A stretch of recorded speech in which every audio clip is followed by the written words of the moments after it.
ఈరోజు దేవీ శరన్నవరాత్రులలో 9వ రోజు కనకదుర్గా స్వరూపిణిగా అమ్మవారు మనందరినీ కూడా అనుగ్రహిస్తారు.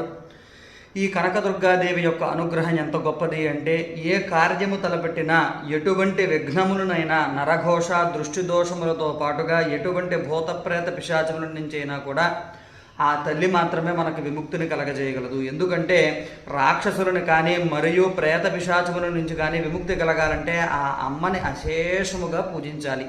అందుచేత ఆ అమ్మ దయతోటి ఏ విధమైనటువంటి దుష్టపీడలు మీకు మీ కుటుంబానికి కలగకూడదని, అదేవిధంగా మీ అందరికీ ఆ అమ్మ దయతో సకల శుభాలు కలగాలని ఈరోజు కనకదుర్గా హోమం చేసుకుందాము.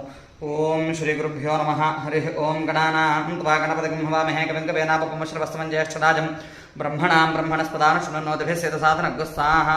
మహాగణపతయ తన్నమా. ఓం కాత్యాజనాధిపత్మహే కన్యకుమారధిమహే తన్నో దుర్గే ప్రచోదయాత్ స్వాహా. కనకదుర్గాంబికాయ నమః. ఓం దుర్గే స్మృతా హరసి భేజమశేషతంతో స్వస్థే స్మృతా మతిమతే పశుభాంతదాసి దారిద్ర్య దుఃఖభయారణి కాతుజన్య సర్వోపకారకరణాయ సదారిద్రయుక్తా స్వాహా. కనకదుర్గాయ నమః. దుర్గాయై స్వాహా. ఓం విజయాయై స్వాహా. ఓం స్వాహా. శ్రీ విజయ కనకదుర్గాంబికాయ ఇదం నమః.